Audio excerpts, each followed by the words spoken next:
बिस्मिल्लाहिर्रहमानिर्रहीम। आज हम सॉल्व करेंगे numerical problem of class 9 physics के। तो नंबर 1 न्यूमेरिकल जो हमारे पास फर्स्ट नंबर पर है वो है write the number is a prefix to the power of 10। हमारे पास जो न्यूमेरिकल है नंबर 1 को क्या है, write the number is a prefix to the power of 10।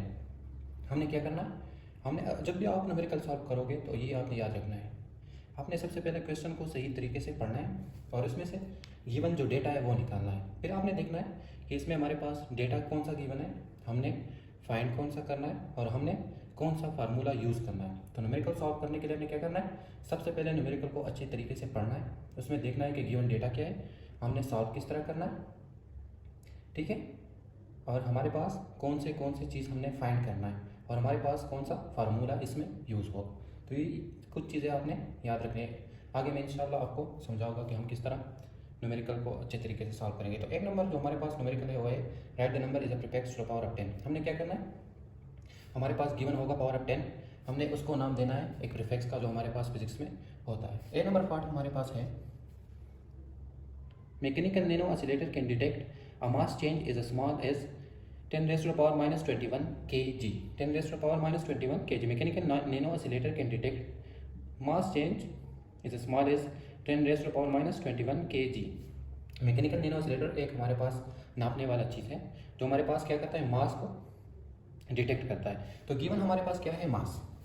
Question में हमारे पास गिवन क्या है, मास, और मास हमारे पास है 10 raised to the power minus 21 kg। मैंने आपको बताया कि क्वेश्चन आपने सही तरीके से पढ़ना है। तो क्वेश्चन में हमारे पास क्या कहता है, write the number is a prefix to the power of 10 के पावर ऑफ 10 में आपके पास जो चीज़ होगी उसको आपने क्या करना है, प्रीफिक्स में लिखना है। तो इसको हम किस तरह सॉल्व करेंगे, ये हमारे पास बन जाएगा मास 10 raised to the power minus 21।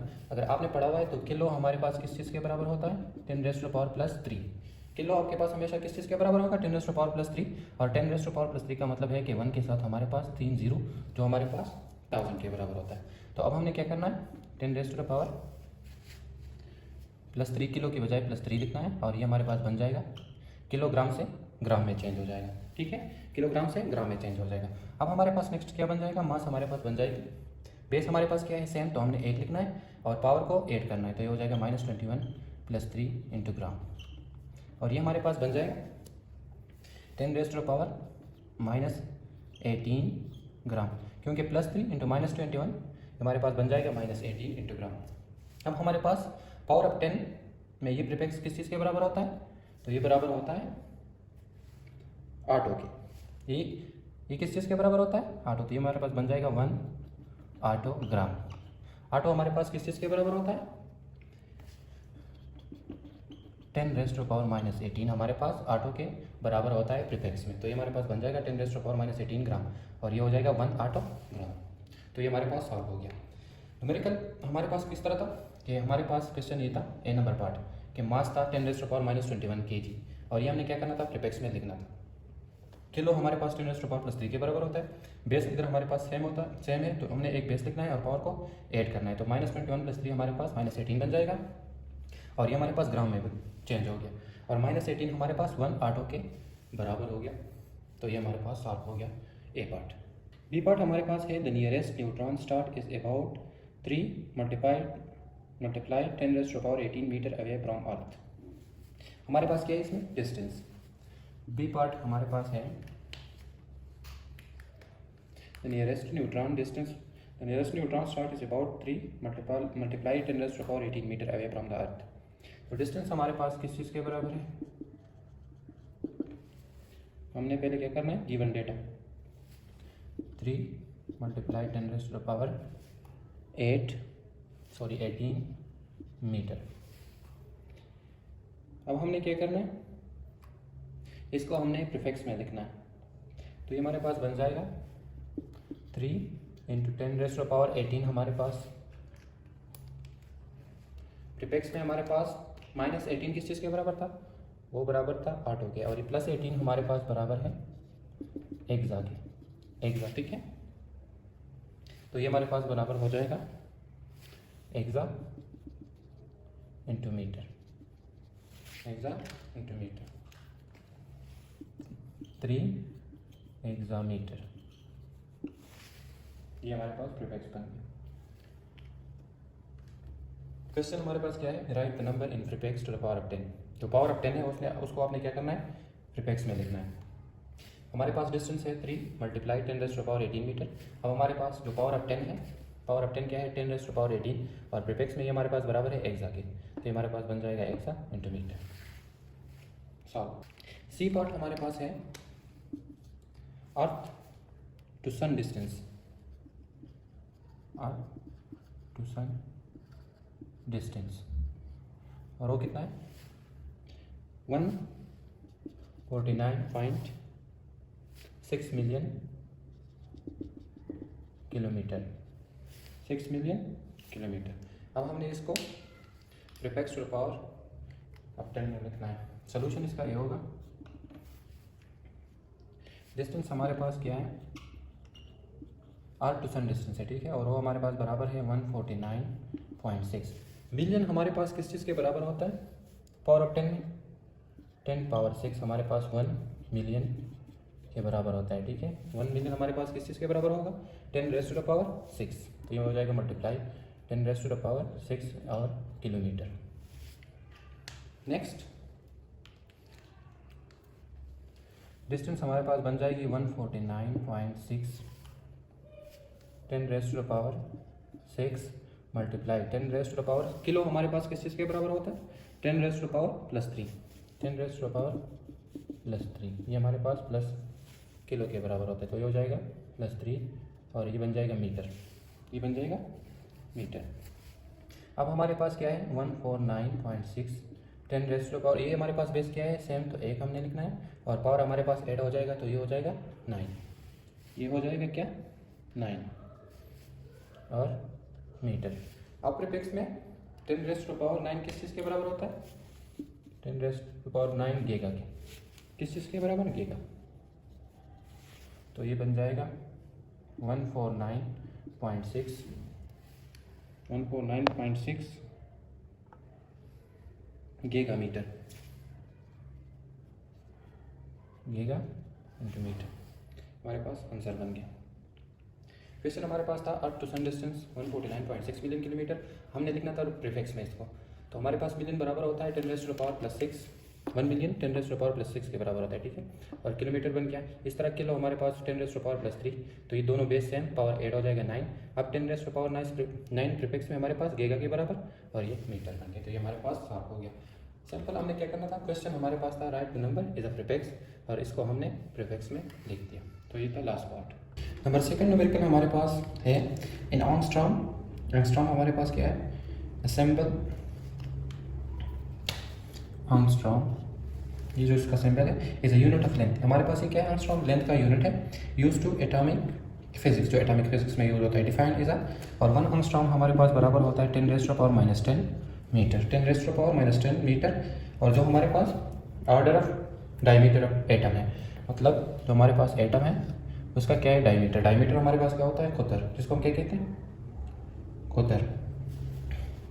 तो number A part given question क्या है कि हमारे पास एंगस्ट्रॉम एक लेंथ का यूनिट है जो हमारे पास 10 raise to the power -10 metre के बराबर होता है और वो एटॉमिक फिजिक्स में यूज होता है, और हमें क्वेश्चन ये कहता है कि आपने क्या करना, आपने फाइंड करना है A part, how many nanometre in 1 angstrom, के 1 एंगस्ट्रॉम में कितने नैनोमीटर होता है, नंबर ए पार्ट। बी हमारे पास ये कहता है how many femtometre in 1 angstrom, femtometre find करना है, और सी पार्ट हमारे पास ये कहता है how many angstrom in 1 metre, C part ये कहता है कि कितने एंगस्ट्रॉम होते हैं 1 मीटर में, कितने एंगस्ट्रॉम होते हैं 1 मीटर में। क्वेश्चन हमारे पास क्या है कि angstrom is a unit of length है, और जो हमारे पास बराबर होता है 10 raise to the power -10 metre के। ए पार्ट हमारे पास ये कहता है कि 1 एंगस्ट्रॉम में कितने नैनोमीटर होगा, बी पार्ट ये कहेगा कि कितने 1 एंगस्ट्रॉम में कितने फेम्टोमीटर होगा, और सी पार्ट ये कहता है कि आपने फाइंड करना है 1 मीटर में कितने एंगस्ट्रॉम होता है। तो ये अब हम सॉल्व करेंगे तीनों पार्ट को। तो नंबर ए पार्ट हमारे पास है कि हमने फाइंड करना है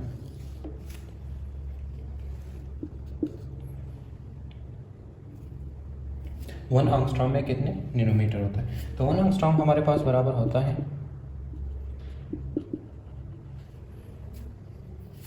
क्वेश्चन में क्या है कि वो बराबर होता है 10⁻⁻10 मीटर, 10⁻⁻10 मीटर।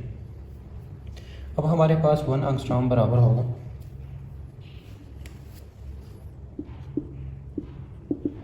10⁻⁻10 हमारे पास बराबर होता है 10 इसको मैं इस तरह लिख सकता हूँ ना, 10 मीटर -9 मीटर। अब अगर आपने प्रीफिक्स में पढ़ा हुआ है कि 10⁻⁻9 क्या बराबर होगा प्रीफिक्स में नैनो मीटर के,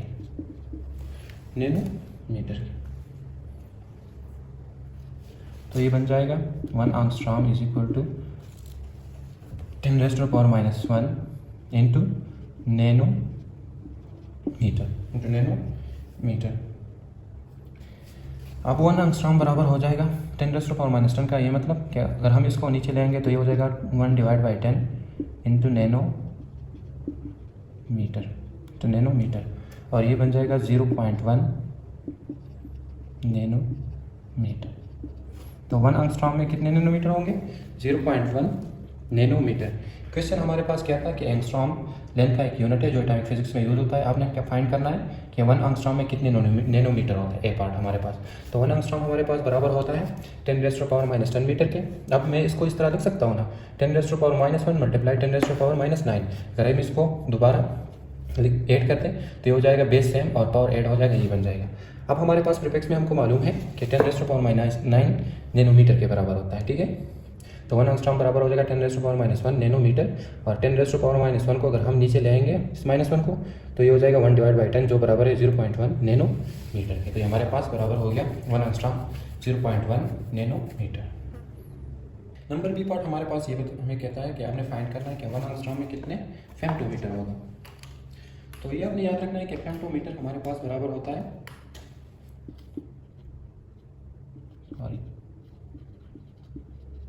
10⁻⁻15। अब हमारे पास हम इसको किस तरह सॉल्व करेंगे, तो ये हो जाएगा 1 एंगस्ट्रॉम हमारे पास बराबर होता है 10⁻⁻10 मीटर के। अब हमारे पास फेम्टो किस चीज़ के बराबर होता है, 10⁻⁻15 के। तो हमने क्या करना है, हमने ऐड करना है both side, multiplying both side 10⁻⁻5। तो ये हो जाएगा 10⁻⁻5 angstrom into 10⁻⁻5 multiply 10⁻⁻10 metre, 10⁻⁻10 metre, और ये हो जाएगा 10⁻⁻5 angstrom is equal to base same power add हो जाएगा तो हो जाएगा -15 और मीटर। ये हमारे पास बन जाएगा 10⁻⁻5 एंगस्ट्रॉम इज इक्वल टू 10⁻⁻15 फेम्टोमीटर के बराबर होता है, तो हो जाएगा फेम्टोमीटर, ठीक है। और ये हमारे पास बन जाएगा, ये दो एंगस्ट्रॉम के साथ मल्टीप्लाई तो इसको हम इधर ले आएंगे तो ये डिवाइड में हो जाएगा, तो ये हमारे पास 1 एंगस्ट्रॉम बराबर हो जाएगा 10⁻+5, क्योंकि इसको अगर हम इधर लेंगे तो इधर मल्टीप्लाई इधर ही डिवाइड हो जाएगा, फिर हम उसको ऊपर लेंगे तो ये माइनस है, ये क्या हो जाएगा प्लस फेम्टोमीटर, ठीक है, फेम्टोमीटर। तो 1 एंगस्ट्रॉम बराबर हो गया 10⁻+5 फेम्टोमीटर के। बी पार्ट हमारे पास इस तरह है कि हमारे पास 1 एंगस्ट्रॉम में कितने फेम्टोमीटर होंगे। तो 1 एंगस्ट्रॉम बराबर होता है 10⁻⁻10 मीटर के। इस तरह फेम्टोमीटर में हमें मालूम होना चाहिए कि 10⁻⁻15 होता है। तो हमने क्या करना है, बोथ साइड मल्टीप्लाई करना है -5 को, तो इधर भी -5 इधर भी -5, इससे हमारे पास -15 बन जाएगा। तो ये फेम्टोमीटर के बराबर हो गया, और ये हमारे पास 10⁻⁻5 उसी तरह रहेंगे। इधर हमारे पास ये इसके साथ मल्टीप्लाई है, इसको हम इधर शिफ्ट करेंगे तो ये डिवाइड में चला जाएगा, जब दोबारा ऊपर लेंगे तो इसलिए क्या हो जाएगा माइनस से प्लस। तो 1 एंगस्ट्रॉम 10⁻+5 फेम्टोमीटर के बराबर होता है।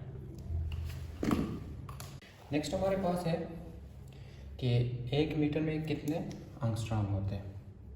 तो हमें मालूम है कि 1 एंगस्ट्रॉम किस चीज़ के बराबर होता है, 10⁻⁻10 मीटर के। हमने क्या फाइंड करना है कि 1 एंगस्ट्रॉम के 1 मीटर में कितने एंगस्ट्रॉम है, कि 1 मीटर में कितने एंगस्ट्रॉम है। तो सोल्यूशन इसका इस तरह होगा कि हमें मालूम है कि 10⁻⁻10 मीटर 1 एंगस्ट्रॉम के बराबर होता है। ठीक है, 1 एंगस्ट्रॉम के बराबर होता है। इस तरह ये 10⁻10 इसके साथ मीटर के साथ क्या है, मल्टीप्लाई। तो 1 मीटर हमारे पास बराबर हो जाएगा, इसको अगर हम इधर शिफ्ट करेंगे तो ये मल्टीप्लाई है, ये 1 एंगस्ट्रॉम से डिवाइड हो जाएगा, 10⁻10 बन जाएगा। ठीक है, 10⁻10। इसी तरह 1 मीटर बराबर हो जाएगा, ये -10 को अगर हम ऊपर ले आएंगे तो ये हो जाएगा 10⁻+10 एंगस्ट्रॉम, 10⁻+10 एंगस्ट्रॉम। और 1 मीटर बराबर हो जाएगा 10⁻10 एंगस्ट्रॉम। तो 1 मीटर में कितने एंगस्ट्रॉम होंगे, 10⁻10 एंगस्ट्रॉम। ठीक है, 10⁻10। क्वेश्चन हमारे पास क्या कहता है कि 1 मीटर में कितने एंगस्ट्रॉम होते हैं। तो हमें मालूम है कि 1 एंगस्ट्रॉम किस चीज़ के बराबर होता है, 10⁻10 मीटर के। तो 1 मीटर किस चीज़ के बराबर होगा, इसको हम इधर शिफ्ट करेंगे तो ये मल्टीप्लाई है, डिवाइड हो जाएगा। फिर ये हमारे पास -10 है, इसको अगर हम ऊपर शिफ्ट करेंगे तो ये प्लस हो जाएगा और 1 मीटर हमारे पास बराबर हो जाएगा 10⁻10 एंगस्ट्रॉम के। Numerical number 3, given data numerical number 3 का क्या है, स्पीड ऑफ लाइट है हमारे पास। The speed of light is c is equal to 299792458 metre per second. Given हमारे पास क्या है, स्पीड ऑफ लाइट। हमने क्या फाइंड करना है, हमें क्वेश्चन ये कहता है कि आपने राइट के लिखना है वैल्यू इन साइंटिफिक नोटेशन। ये स्पीड ऑफ लाइट आपने साइंटिफिक नोटेशन में लिखना है। और बी पार्ट इसका ये कहता है कि express the speed of light 5 significant figures and 3 significant figures. आपने सबसे पहले क्वेश्चन को समझना है। क्वेश्चन में हमारे पास क्या दिया हुआ है, हमारे पास स्पीड ऑफ लाइट है गिवन डेटा में, c is equal to a, और हमने फाइंड करना है A part write the value in scientific notation, इसको साइंटिफिक नोटेशन में लिखना है। और बी पार्ट इसका ये है कि आपने 5 सिग्निफिकेंट फिगर निकालने हैं और 3 सिग्निफिकेंट फिगर निकालने हैं। तो इसका सोल्यूशन इस तरह होगा,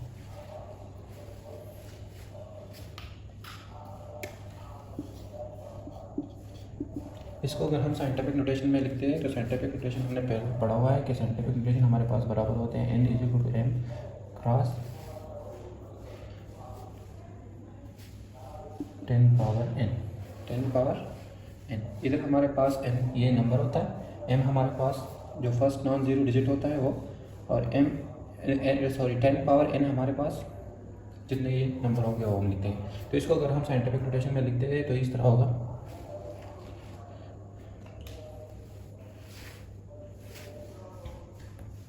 साइंटिफिक नोटेशन ये हमारे पास होगा 2.9979245 मल्टीप्लाई 10⁻1 2 3 4 5 6 7 8। ठीक है, 8 मीटर पर सेकेंड, ये इसका आंसर होगा।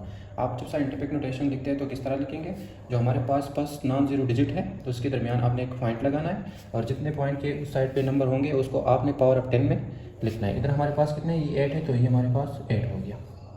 तो साइंटिफिक नोटेशन हम यूज़ किस लिए करते हैं, ताकि हमारे पास जो लार्ज नंबर होता है फिजिक्स में या मैथ्स में उसको हम शॉर्ट फॉर्म में पावर ऑफ 10 में लिखते हैं। तो इसलिए इसको हम फिर क्या इसके लिए यूज़ करते हैं, साइंटिफिक नोटेशन। साइंटिफिक नोटेशन हमेशा आपने जो फर्स्ट नॉन जीरो डिजिट है उसके दरमियान पॉइंट लगाना है और फिर आपने नंबर्स को पावर ऑफ 10 में लिखने हैं जितने नंबर होते हैं। इस तरह इसका बी पार्ट हमें क्या कहते हैं, बी पार्ट ये कहते हैं कि आपने 5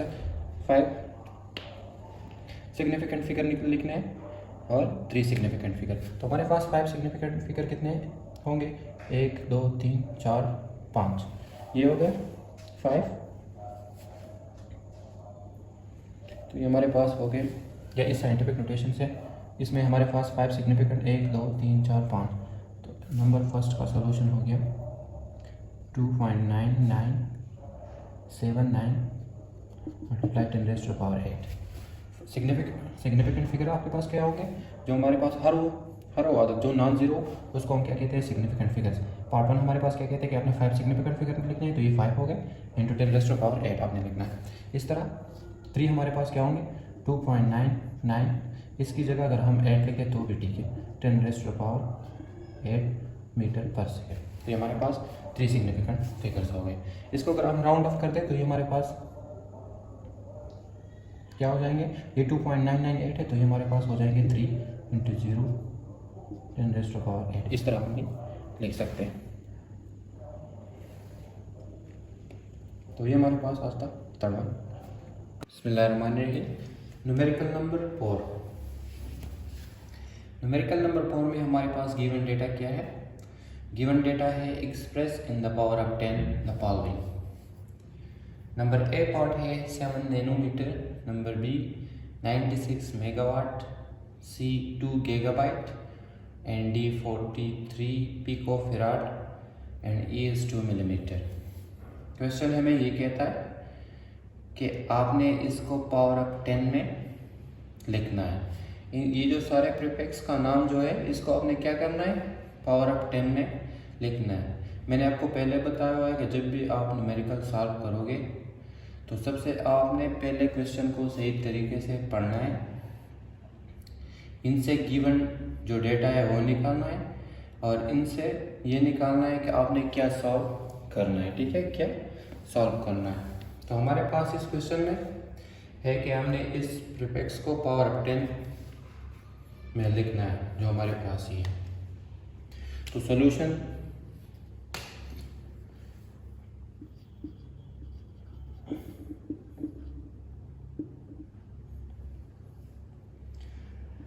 ए पार्ट हमारे पास है 7 नैनोमीटर। इसका सॉल्यूशन ये होगा कि नैनोमीटर को हमने पावर ऑफ 10 में लिखना है। तो ये हमारे पास हो जाएगा 7 नैनोमीटर हमारे पास पावर ऑफ 10 में किस चीज़ के बराबर है?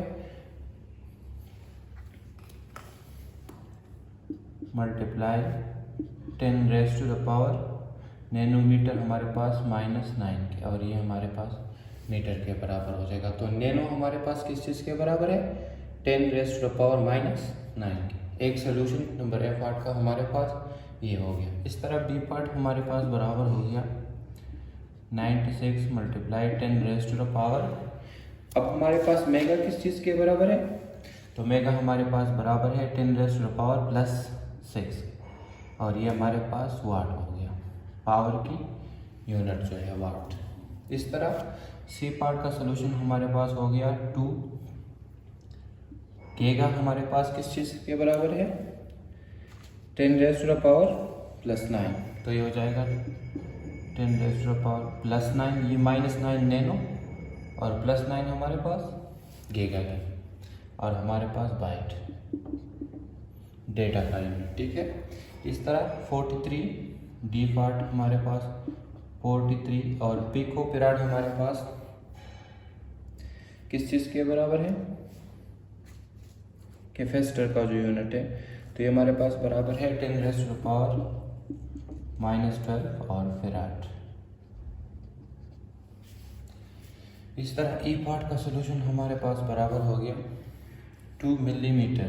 तो ये हो जाएगा 2 × 10 रेज़ टू द पावर -3। मिली हमारे पास क्या है? -3। तो ये -3 और मीटर डिस्टेंस का यूनिट। तो इस तरह इसको हमने सॉल्व कर दिया कि हमने नैनो का 10 रेज़ टू द पावर लिख दिया, मेगा का, गीगा का, पिको और nano 10 raise to the power -9, mega 10 raise to the power +6, 10 raise to the power +9, 10 raise to the power -12 और 10 raise to the power -3। Numerical number 5। Write the following number in a standard form. हमारे पास numerical जो है 5 number वो क्या कहता है कि आपने फॉलोइंग नंबर को स्टैंडर्ड फॉर्म में लिखना है। मतलब क्या है इसका? कि इसमें साइंटिफिक नोटेशन आपने यूज़ करना है। ए पार्ट इसका क्या है? Mass of bacterial cell. Bacterial cell का मास क्या है? 0.0000000005 kg। ठीक है, क्या? kg। और बी पार्ट इसका है डायमीटर ऑफ सेल = 139,000,000 मीटर। तो ये हमारे पास जो स्टैंडर्ड फॉर्म या साइंटिफिक नोटेशन यूज़ करते हैं, किस लिए यूज़ करते हैं? ताकि हमारे पास जो लार्ज नंबर हो उसको हम आसानी से समझ भी सके और लिख भी सके। इसके लिए हमने क्या करना है? इसको स्टैंडर्ड फॉर्म में या साइंटिफिक नोटेशन यूज़ करना। तो सोल्यूशन नंबर ए पार्ट क्या होगा?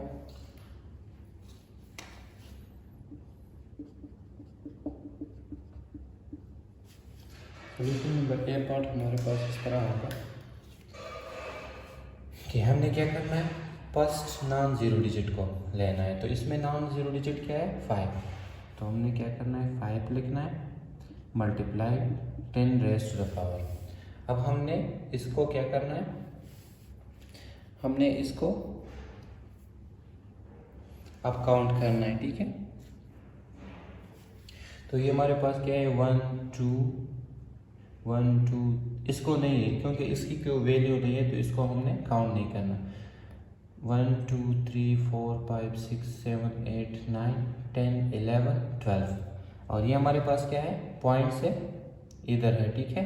सो जब आप स्टैंडर्ड फॉर्म में लेफ्ट से राइट जाओगे तो हमने क्या करना है, पावर को जो हमने क्या करना है, माइनस लिखना है, ठीक है। पावर हमारे पास क्या होगा, माइनस, और ये हमारे पास क्या है, 12, तो ये हो जाएगा -12 kg। ये इसका क्या है, स्टैंडर्ड फॉर्म। स्टैंडर्ड फॉर्म ने किस तरह लिख लिया कि हमने नॉन ज़ीरो डिजिट को ले लिया, पर पहले जो नॉन ज़ीरो डिजिट है वो आपने लेना है, ठीक है। देन आपने काउंट करना है। तो ये हमने काउंट किया 1 2 3 4 5 6 7 8 9 10 11 12, और ये पॉइंट से इस लेफ्ट साइड से राइट साइड, तो इसके लिए हमने क्या करना है, पावर को हमने माइनस लेना है। तो ये हमारे पास हो जाएगा -12 और kg। स्टैंडर्ड फॉर्म हम यूज़ किस लिए करते हैं, ताकि हमारे पास जो लार्ज नंबर है वो हम आसानी से लिख सके। इस तरह सोल्यूशन ऑफ बी पार्ट हमारे पास होगा डायमीटर। तो डायमीटर इसमें भी हमने क्या करना है, पहले नॉन ज़ीरो डिजिट इसमें हमारे पास क्या है, पहला क्या है 1, तो इसको हमने पहले क्या करना है, 1 को लेना, तो ये हो जाएगा 1, और देन हमने जो दो हमारे पास नॉन ज़ीरो डिजिट है, तो इसके दरमियान हमने क्या करना है, पॉइंट यूज़ करना है। तो ये हो जाएगा 0.9 multiply 10 raise to the power. अब हमने क्या करना है, पॉइंट से जो इधर है इसको हमने क्या करना है, इसको हमने काउंट करना है। तो ये हमारे पास हो जाएगा 1 2 3 4 5 6 7 8 9, तो ये हो जाएगा +9 मीटर। अब इसमें फ़र्क क्या है, प्लस और माइनस में, इधर हमारे पास पहले से ये पॉइंट मौजूद था, ठीक है। जब ये हमारे पास पहले मौजूद था तो हमने पॉइंट से इधर ले के आए इसको, और हमारे पास जो पहले नॉन ज़ीरो डिजिट था वो था 5, और पॉइंट हमारे पास पहले यूज़ हुआ था, तो इसलिए हमने इसको इधर से काउंट कर दिया, और ये हमारे पास माइनस हो गया। इधर हमारे पास आप देख लें तो पॉइंट पहले से मौजूद नहीं है, हमने पॉइंट इधर लगाना है और इसको पॉइंट तक काउंट करना है जिधर हमने पॉइंट लगाना है, ठीक है। तो ये हमारे पास क्या हो जाएगा, प्लस। जब आप लेफ़्ट से राइट काउंट करोगे तो माइनस, और जब राइट से लेफ़्ट काउंट करोगे तो ये हमारे पास प्लस। तो ये इसका स्टैंडर्ड फॉर्म +9 मीटर हो गया।